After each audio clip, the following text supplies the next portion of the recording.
Ladies and gentlemen, hey, hi, how you doing? Welcome back to the channel. Thank you so much for stopping by.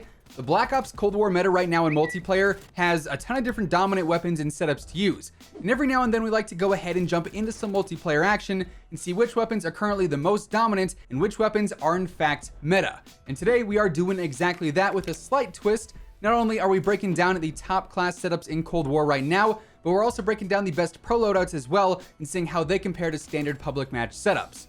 So as we go over it all, if you enjoy the video at any point, let me know by dropping a like on it, would be seriously appreciated. And of course, if you are new to the channel or if you haven't already subscribed, I am always covering everything going on in COD, news, updates, tips, and name it. So feel free to subscribe, that way you can always stay up to date.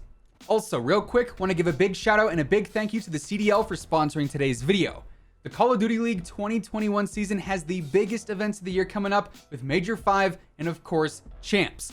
Now, Major 5 is only a few days away. It's going down on the 29th to the 1st. This is going to be the very first major with fans back in attendance. It's going to be awesome to finally hear the crowd's reaction to the best plays, all the biggest upsets, everything like that. And then, of course, Major 5 is also going to determine which teams are going to clinch a top 8 spot for the playoffs. That'll take them one step closer to winning it all at the very end of the season. Personally, I got my eyes on FaZe. They've been so dominant all year long, and I think they're going to continue that hot streak into the final two events.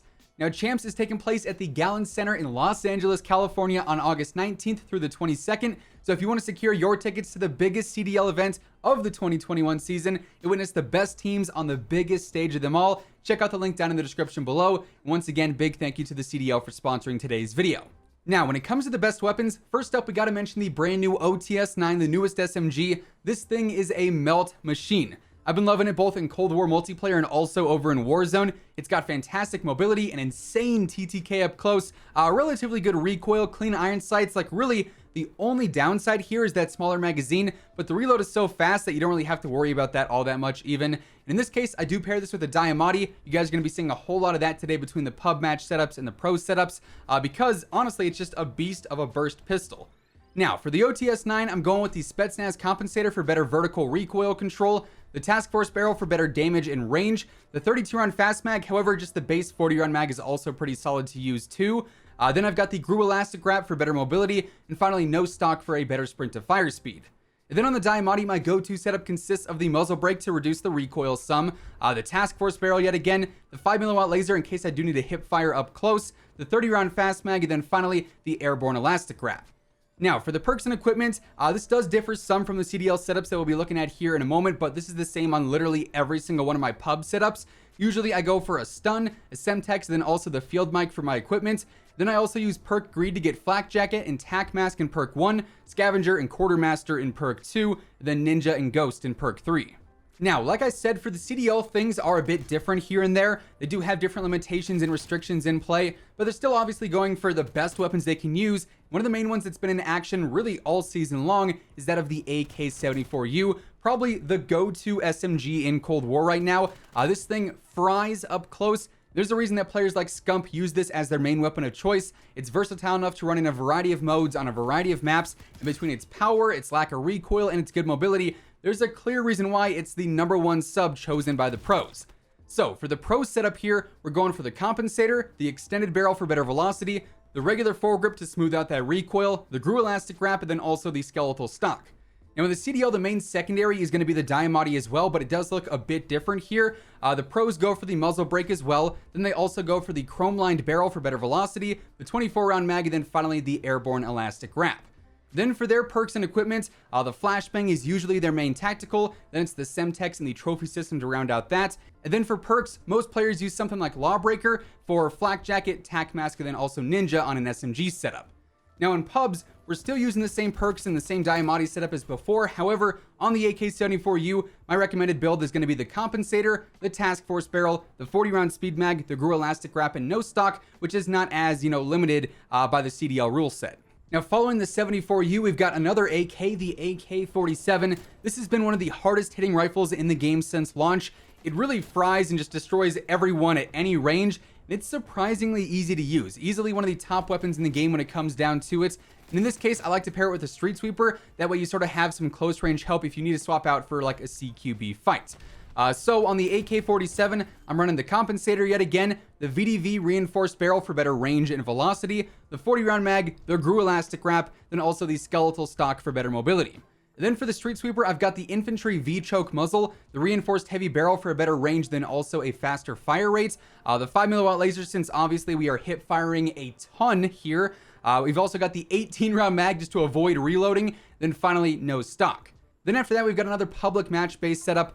This one is the LC-10 and the Gallo. The LC-10 is one of those better ranged SMGs to use up close and then also at a medium range too, sort of unique in that sense. It's got low recoil, even without some recoil help via attachments, which is always nice. It's got clean sights, good range and mobility. Like all around, it's really consistent in every single type of fight.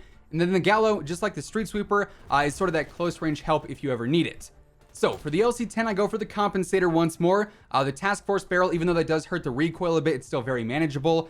We've got the 45-round mag, the airborne elastic wrap for all the same reasons as before, and then the Raider stock too. Then on the Gallo, it's basically just a copy and paste of the street sweeper loadout. We go for the V-choke yet again. We go for the reinforced heavy barrel and the 5mm laser, the 9-round tube, but then no stock to close things out there.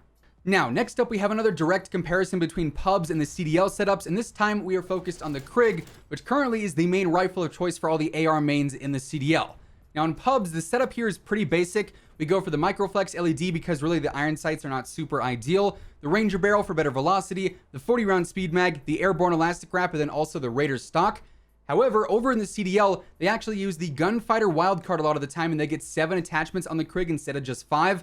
I know, for instance, Insight does this to get some extra benefits on his Krig, and it definitely pays off in game, as it can be used for a lot of close range and medium range fights too if you need, and obviously it has the long range capabilities too.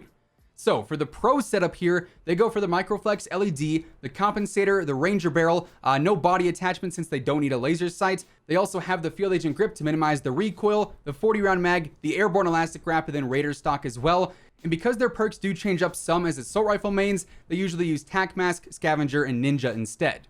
Anyway, moving on, next up we have the Milano, and I like to pair this with really any of the previously mentioned secondaries. The Diamatti, a shotgun, honestly anything works well here. And the Milano, just like the LC-10, is specifically really good for a variety of ranges. Up close, obviously it's a sub, it's going to kill very fast. And even at a medium range, it can fry enemies if you land your shots. Headshots here are just going to destroy everyone, and I actually really enjoy using this weapon in multiplayer specifically.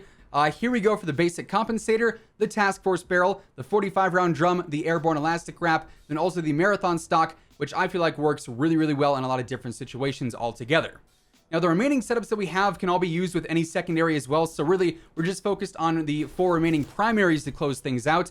The next weapon that I think belongs in the top 10 is the M16. It's a really consistent 1 to 2 burst kill in the vast majority of fights. It's great to use at longer ranges or for picking off players that are sitting in head glitches. Like, it's a very well-rounded tac rifle, and I think a lot of people overlook it just because it's not fully auto and necessarily the easiest to use, right? But really, it is worth running in my opinion. On it, I go for the 3x optic, but really that's just more so preference-based. I go for the strike team barrel for a better fire rate and more damage, the 45-round mag, the airborne elastic wrap, and the combat stock on there too. Then after that, we've got the AUG, which is really just like the M16 in quite a few different ways. Great for medium range fights, great for long range fights, a consistent 1 to 2 burst kill.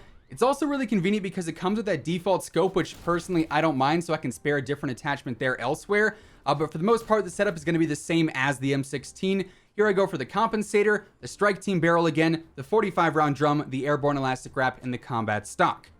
Then weapon number 9 today is going to be the Stoner. This thing is a powerhouse, right? It's slow, but man, it is as powerful as it gets. This is going to delete players if you're able to have your sights up and ready before the enemy, just because of how heavy hitting this thing is at the end of the day. It takes some getting used to just because it's not as aggressive as some of the other weapons that we focused on, but it is a beast regardless. Here I go for the compensator, the task force barrel again, the fast mag since the reload is pretty brutal being that it is an LMG. I've also got the airborne elastic wrap, and then finally the Raider pad stock. And then to close things out, we've got the XM4, what was previously the #1 most used rifle in the CDL because it was just so dominant and consistent. They, of course, obviously have made the switch over to the Krig, but this weapon has been vetted by the best of the best as one of the best options in the game. I love this thing personally. Powerful, low recoil, great range, super well-rounded. And here we've got the Microflex LED for the optic, the reinforced heavy barrel, the 40-round mag, the airborne elastic wrap, and then also the Raider pad stock for one final time. So yeah, there you have it. With all of that being said, those are effectively the top 10 best setups and also the best pro setups to use here in Cold War. That is going to wrap things up for today. If you enjoyed the video or if you found it helpful, let me know by dropping a like on it. And of course, if you are new to the channel or if you haven't already subscribed, this is the place to be for everything going on in COD. So feel free to subscribe. That way you can always stay up to date. Once again, big thank you to the CDL for sponsoring today's video. Major 5 is coming up here in just a few days, and it'll be going down on the CDL YouTube channel, so don't miss out on the action there. Be sure you're tuning in for all the epic matches for that. It's going to be awesome having fans back on LAN. I'm super excited.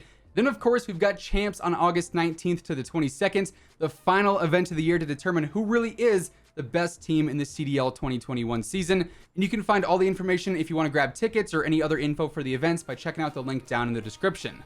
But once again, thank you so much for tuning in, and until next time, take it easy, have an awesome rest of your day, and I'll catch you guys later. Peace out.